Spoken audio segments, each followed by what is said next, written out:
I'd now like to recognize our nominee, Senator Brooke Rollins, to introduce some of her guests before I administer the oath, and she gives her opening statement.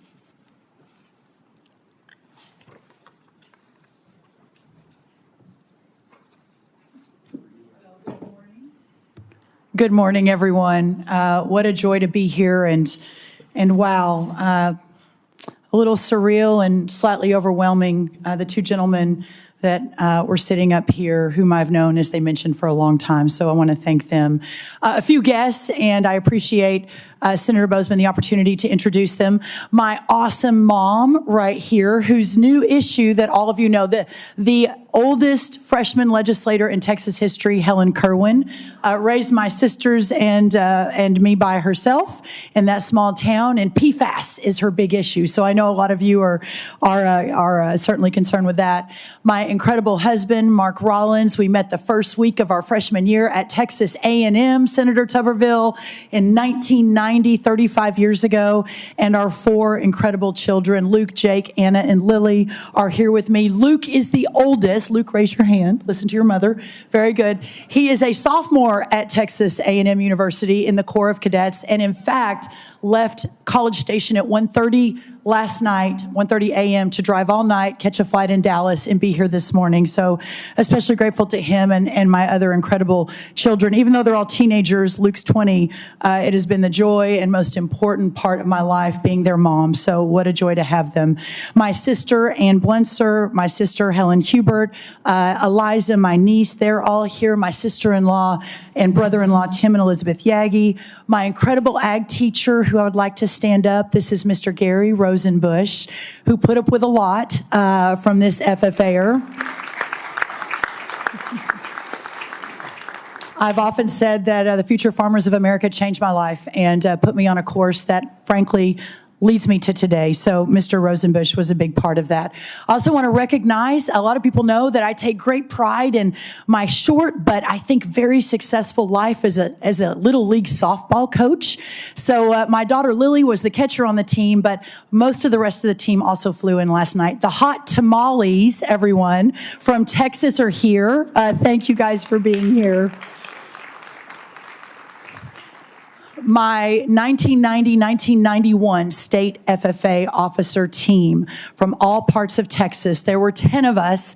The other 9 all came. Ag teachers, insurance agents, workers of the land.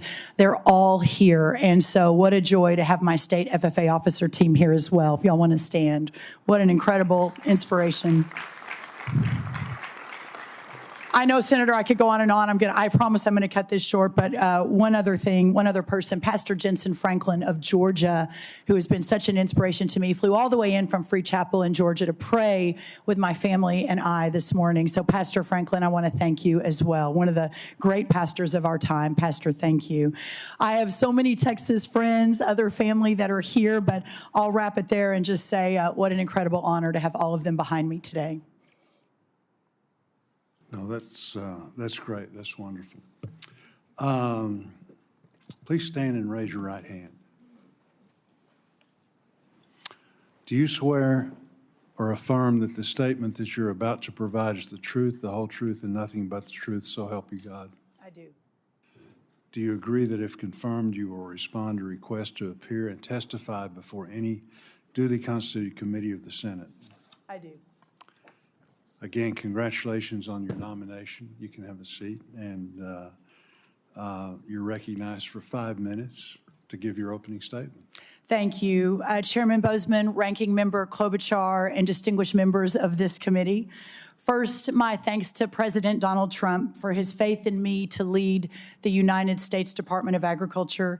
His confidence fuels my determination to deliver. I also want to thank my dear friends and fellow Texans, Senator John Cornyn and Senator Ted Cruz, so graciously introducing me to this committee.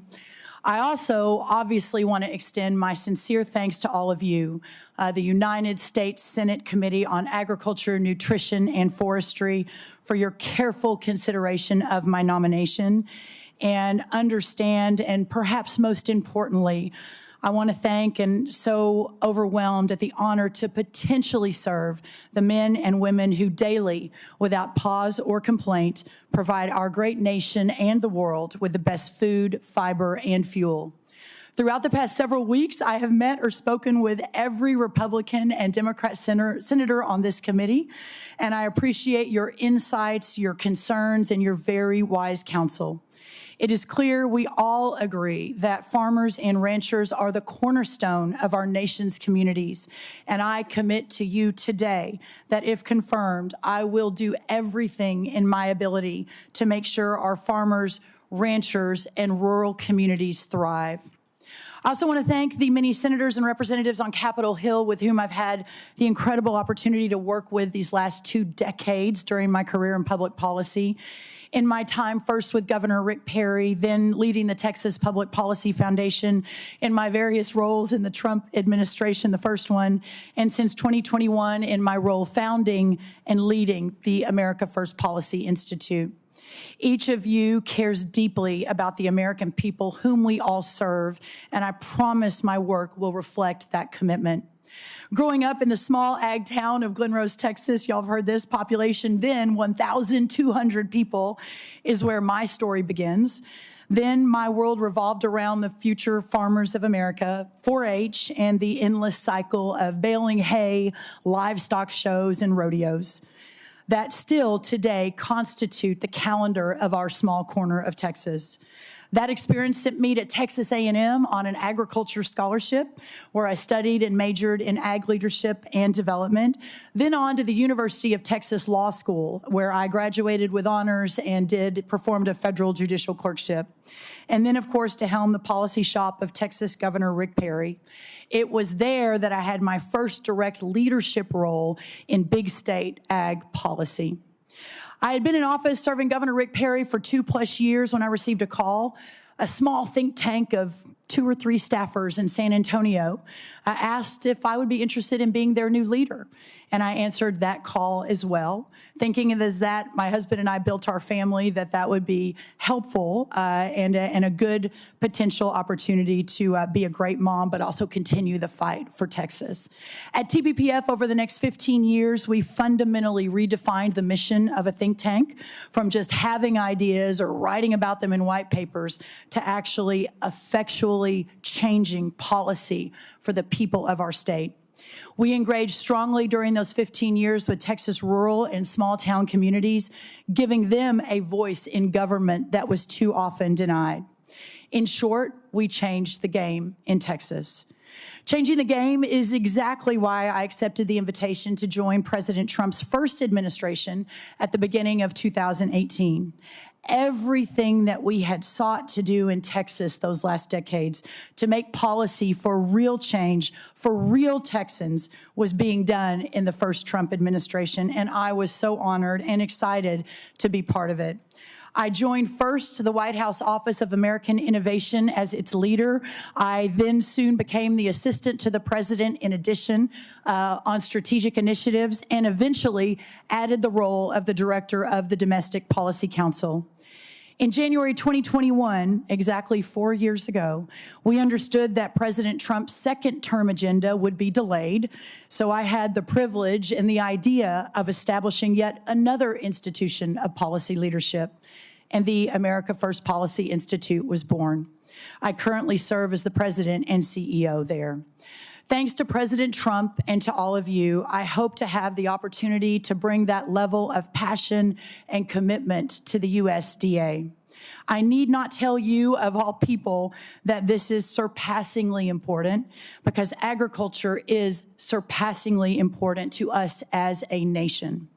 All Americans are important, but the farmer, the worker of the land who feeds all the others, is amongst the most notable. Thomas Jefferson wrote that agriculture is our wisest pursuit because it will, I don't want to get Thomas Jefferson's quote wrong.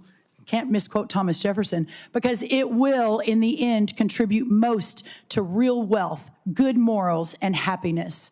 And his wisdom holds true today.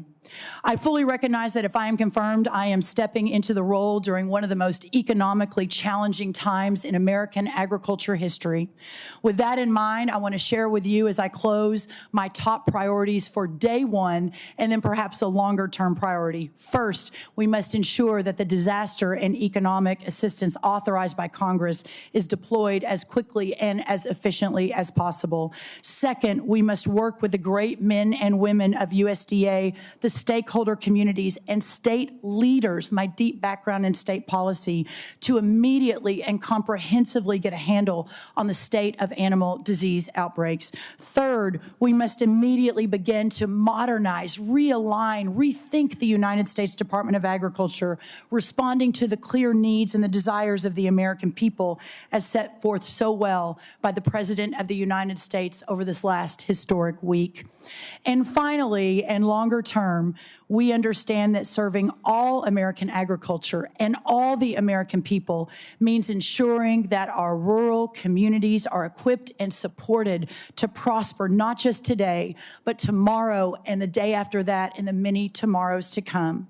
This includes exploring improvements to our rural development programs, demanding strong and steady domestic and export markets for our beautiful agriculture bounty, eliminating burdensome and costly regulations that hamper innovation, ensuring our nutrition programs are effective and efficient, and putting in the work to make sure we have a healthy and prepared next generation of farmers, ranchers, entrepreneurs, innovators, and indeed all Americans. This is what we need for the next century of American greatness. These are just four of my top priorities. Beyond these, I am dedicated and committed to providing all of you with the timely technical assistance that we will need to ensure that we have a farm bill that moves forward. My aim, after all, is the same as yours, the same that brought you to the Senate, the same that brought Donald J. Trump to the presidency again, and that is to serve the people in this great country. Thank you, Senator, and thank you, Ranking Member Klobuchar. Thank you.